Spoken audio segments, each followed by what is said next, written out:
there's been more than one person who's asked, does your local authority have to attend an annual review meeting? And the answer is no, they don't, unless your child is in year 9 and above, and then they really should be there from definitely in year 9 and above. But a lot of people I can see are you know, think that they should just be there, and no, they don't. There've been also some questions about EHCPs at university. No, an EHCP will definitely stop if your child goes to university or any what they call kind of level 5 higher education. But there are other things that you can look at, and universities have to have some kind of disability support team. And there's also disabled students allowances somewhere back in all of this chat. I put a link to that. So there's so many messages. I'm just trying to go through them all. Yeah. In terms of the if your child is going to university, the EHCP would cease because they've done their level 3, but they would have Student Finance England is the government body that takes over the responsibility for the provision and the equipment that your child would need at university. So most universities would have would signpost to a quite approved assessment centre, or they might have their own. So they would carry out an assessment. A report would be written that would stipulate the equipment and the type of provision that they would have, and that's funded through Student Finance England. But if you go online, well done Laura for sending that link, that gives you all the details of what you need. So ideally, RNIB used to have an assessment centre in Judd Street, but I'm not sure if it's still there now. No, I don't think they've even got Judd Street still, unfortunately. Oh no, they moved, didn't they? Yeah, so they moved up the road. So yeah, that may have that's changed. But yeah, there's also any DSA assessor should have pan disability knowledge and experience to assess. But if you can do your research, if your child's going for an assessment, I would ask some questions because they So there's also another question about what's the difference between a judicial review and a tribunal review? A tribunal, it's not really called a tribunal review, but a tribunal would be held if you have a disagreement about any aspect of the EHC process, be that a failure to assess or a failure to issue, or the contents, or them trying to finish the child's EHCP. You could take that to first mediation and then tribunal. A judicial review is something quite different. It's where you have to prove that there's been some kind of error in the law. As far as I know, I'm not an expert. I would say absolutely, I'm not an expert on judicial reviews, but it's where it's not kind of as personal. You're actually having to prove there is an error in the way that the law is dealing with a particular situation that would affect every child. So at the moment, there's a few people who have taken out a judicial review against their local authorities about something I'll talk about in 3 weeks' time, which is one of the programs of cuts that have been introduced to many of these authorities. And what they're arguing is that no local authority can provide the provision needed, the legal provision needed, if they make those cuts, and that becomes a judicial review. Very few people will get involved in them. I think you would find it really hard to do a judicial review without a solicitor, but you could certainly do a tribunal without one. That's another one. We've got another question here. What can we do when the school professional reports for people like OT and SALT informs the next EHCP contains ambiguity? So what you're saying is, what happens when the report from SALT or OT says may benefit from high input? And it says that they feel that the LA and the school work together to dilute the provision. And I think again, then it's whatever ends up in that EHCP. And if you're not happy with the content of the EHCP and you feel that it needs to say, and you can get some kind of proof, and it may be recontacting those people and say, I need you, because often they don't realize that they need to write it less than, because I need you to write, Jack will need high input, not Jack may need high input or may benefit. You probably need to go back and get that evidence from them again. And if it's in the EHCP, then it really has to be provided. And if the local authority aren't happy to do that, you'd then have to go to mediation or tribunal about the contents of the EHCP, which again we'll cover in about 3 weeks' time. Just One of the looking. questions I think somebody asked about, they were experiencing some settings saying that it must be a must for them to provide it. Should doesn't cut it. What's the legal difference? There isn't a legal difference. It's written in law that must and should is the legal terminology for delivery. So I think you just go and get out then go to practice and go find it online, or I don't know who that person is, whether they're a professional or whether it's a parent, but that's written. You can get that resource. We'll see if we can share it in the resources when they get uploaded. There's a question from someone asking if their child is missing out on social interaction because they take vision breaks while other children are normally having sort of playtime. Is there any argument for funding for after school clubs to enable that socialization? Yeah, I don't know what your views are on this, Laura. We've been quite successful with that. I mean, it goes back to getting section A reflecting what is your child's aspirations and what you want as a parent. If the child is saying, I want to have friends to play with, yeah, that can be in A, so it should carry through. But if it's identified that that child is becoming socially excluded, it might be affecting their interactions, their mental health, then that should be reflected in the social, emotional, mental health needs in section B. So whether you get that acknowledged by the teachers who want to put it into their reports so that you can get it updated in the plan, but you can use that as evidence to say, well, you're not addressing their needs. We need to look at what provision are you doing to ensure that my child is able to develop friendships and peer support and those things in order to integrate. So yeah, we have been successful in getting the wording right, where schools didn't have any wriggle room not to provide some support in after school clubs. They will always say about budget. So it depends whether you are fortunate enough to have a report that you can get it absorbed into the plan. But they also, so I mean, I think we'll see if we can send some examples of that. But I think we used a statement along the lines of to have access to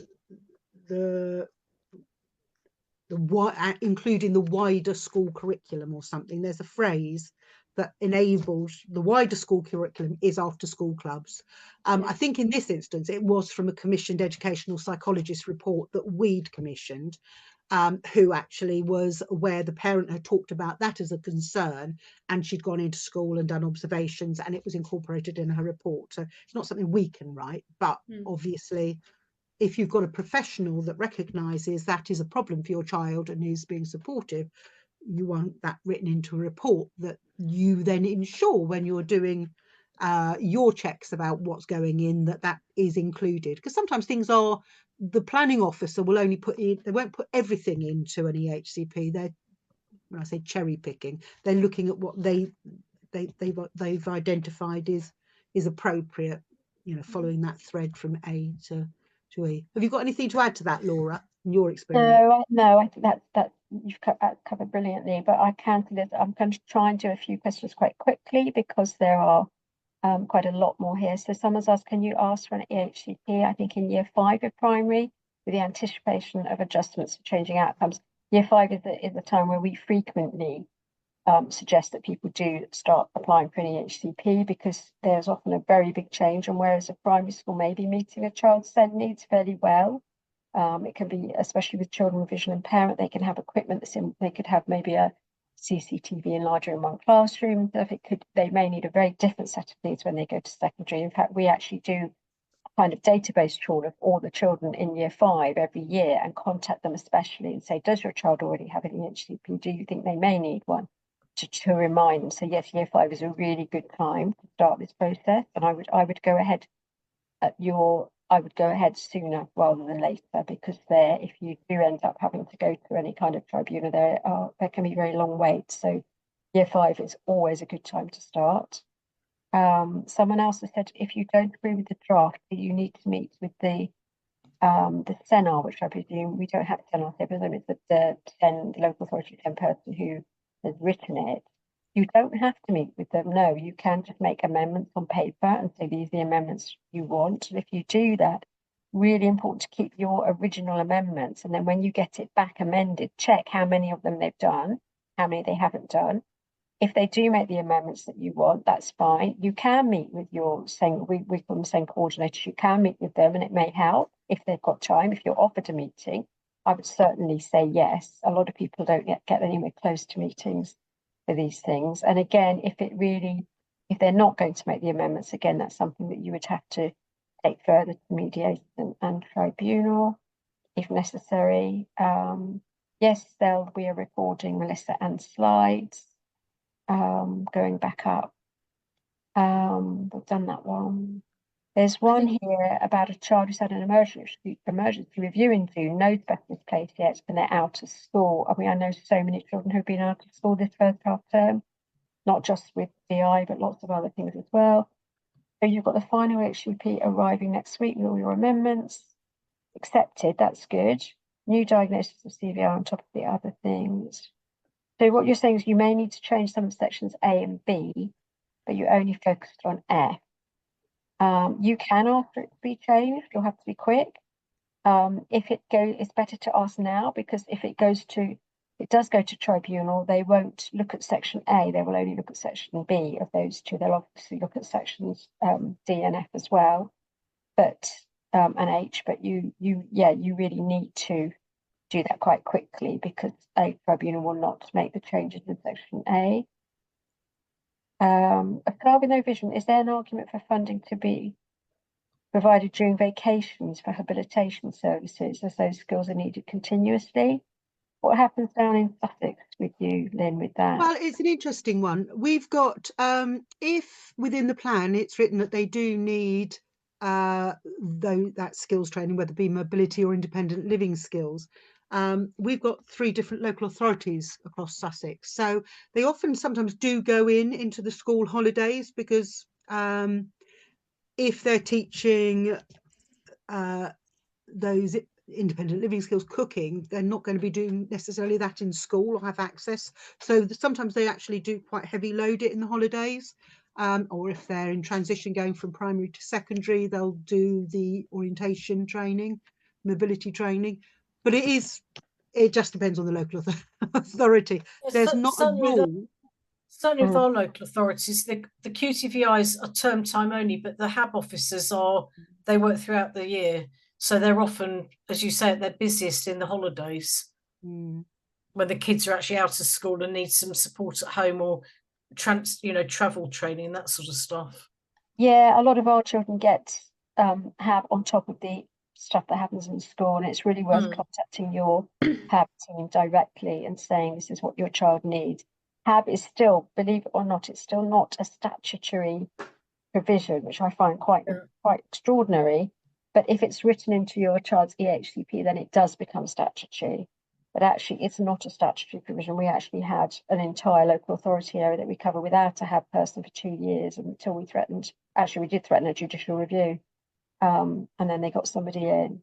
But it's definitely worth contacting your HAB team and saying that you need some support in the holiday. That's brilliant. So thank you so much for your time, Sophie and Lynn, for doing the presentation for us tonight, and Lynn for helping with Laura for helping with the questions as well. And thank you everybody for joining us this evening. I think everyone will agree that we're coming away with lots more information and a lot clearer picture on the detail required in different sections of the EHCP and how all those sections connect together, and that golden thread as Lynn and Sophie mentioned. So just to remind you that the next session is all about what to do if you need to go to appeal, and that's on the 25th of November. So please do register to attend that one if that's relevant to you. As with the other sessions in this series, the recording and the resources from tonight will be up on our website and available to access. The resources from session 1 are already available, and the same will happen for session 3. So All the resources will be available by the end of sort of November to look back on and refer back to as you need to. Also, as a reminder, please do check out our mentoring service if you feel like your young person or your child would benefit from a mentor. We also have a parent carer support group running this Thursday online, which is more of a relaxed chatty session for parent carers to meet and to benefit from one another's mutual experience and information. So all the information about our different services and different opportunities are available on our website. So please just go head over there for more information. And a final reminder, finally from me, a reminder that we, as a small charity, we depend on your support to keep making these events for free. So we are taking part in the Big Give Christmas Challenge in December, between the 3rd and 10th of December. Any donations made to Look through the Big Give Christmas Challenge will be doubled, which will have a massive impact on us. So please do have that date in your calendar and donate anything that you can. We'll be super grateful.